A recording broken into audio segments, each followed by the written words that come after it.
Welcome back to The Price of Business. I am your host, Kevin Price, on Bluebirds Radio Home in Houston, Texas. Delighted to have my good friend Walter Rogers here on the air. We do it every Wednesday talking about you and your business. And right now we're focusing on a great book that he's recently written called Spark. And it is really creating a sensation when it comes to looking at customer relations management, because it isn't a how-to guide on CRM. That's been written and rewritten so many times. It's really on how to adjust the culture to make CRM work for every aspect of your business. Good to have you on. Thanks, Kevin. And you couldn't have nailed it better. It really is a cultural shift that's happening. And CRM is not about technology. It's really about changing the way in which people behave and leveraging the technology in a way to achieve more and better corporate objectives. And I'm really excited about today's show because we're going to talk about three best practices, best practice 7, 8, 9 as listed in Spark. And the first one is the importance of enabling collaboration and support tools. And Kevin, I will tell you that we are literally going through a generational shift in how people communicate. The Facebook phenomena has completely changed the paradigm in how to get access to experts, how to communicate recommendations, how to communicate really on anything, and how to link to other people that you're interested in or how people that are interested in can link with you. And that phenomena is now reflecting itself in how people like to interact at work. And so Salesforce.com, for example, has enabled a product called Chatter inside of their CRM, which is basically Facebook for the enterprise. And it is absolutely unleashing creativity, access to subject matter experts, and flattening organizations in such a way that it's just causing just magnetic shifts in how people perform and behave at work. Okay, it's just unbelievable. Let's quickly go over the next 3 points, 7 through 9. Yep. The next one is the importance of focusing on sales management. I'm oftentimes asked, what is that one lever that I can pull if I could really drive CRM adoption and really get the most out of my CRM? And I always tell people there's nobody more important than the frontline sales manager. That frontline sales manager has the ability to inspect and expect how the sales team performs and behaves. And if you don't get that person on board, the adoption is never going to take off. Mm-hmm. And the only way to get the sales manager on board is to provide the sales manager with access and tools that are going to help him or her really understand how his team is performing, and then create a coaching culture around the analytics that a CRM can provide. And it's that coaching culture that will make the difference in how a B player can become an A player. And the managers, without this data, really are coaching in a vacuum.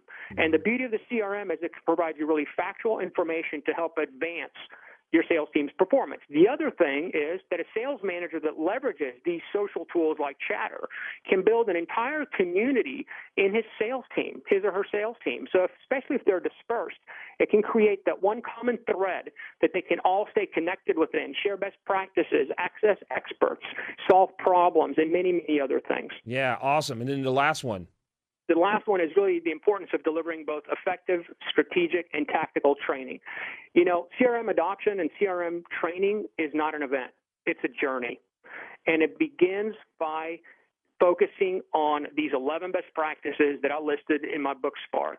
The mistake that many organizations make is they think they can pull people together for a one-day event or a half-a-day event, show them all the features and functions that the CRM provides, send them out to the field, and then hope for the best. It doesn't work. It's never worked. It's never going to work. We know this because we've been involved in hundreds of deployments with some of the world's biggest companies. It literally is a journey. The first step in that journey is understanding that you're dealing with a different DNA, the DNA of a sales maker, the DNA of a sales manager, the DNA of an executive. And these individuals think differently. And you've got to be with them where they live. Yeah. And you've got to implement these systems in such a way that it's unobtrusive to them, strips work away from them, and helps them achieve the one objective that they do care about, which is retiring their quota. That's right. That's right. One of the things you said that really was very, very profound is that if you can't get people to buy into it, you're never going to get a team to buy into something that the leader hasn't bought into. And I think that's where almost any type of paradigm shift fails. It really is, and a lot of companies, they'll just send the end user to training and don't really focus on the leadership team.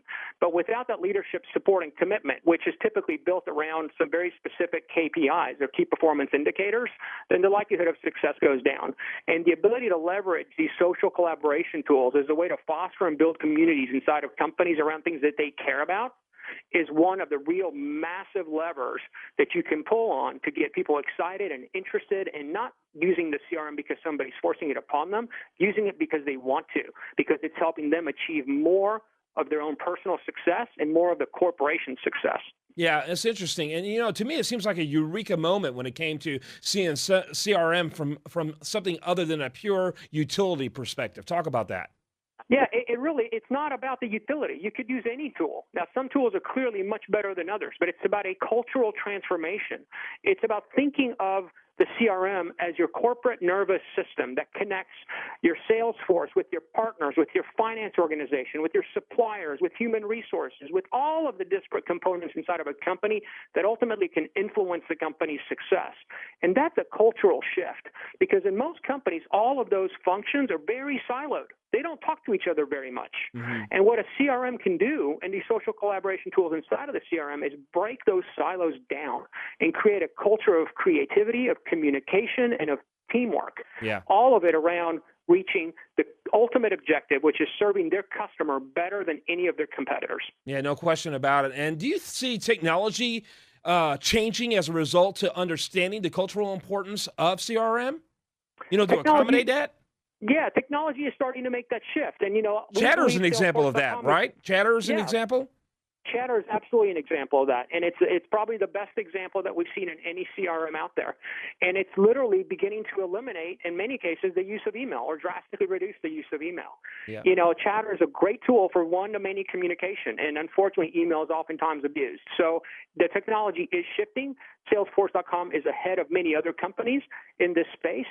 And we continue to stress the importance of not thinking of CRM as a tool, but thinking about it as a cultural transformation vehicle. Yeah, it's fantastic information. Baker Communications, you can learn more about them at bakercommunications.com. That's bakercommunications.com. While you're there, you can just click the link and get a free copy of the book, Chatter. What's your phone number over there? Yeah, 713-627-7700. That's 713-627-7700. Walter Rogers, he's a great addition here. I want to remind folks also, we got great content over there at priceofbusiness.com from our friends over there at Bloomberg, some features we've done recently. Thanks so much for being with us. Hey, thanks, Kevin. Look forward to our show next week. All right, more after this right here on The Price of Business.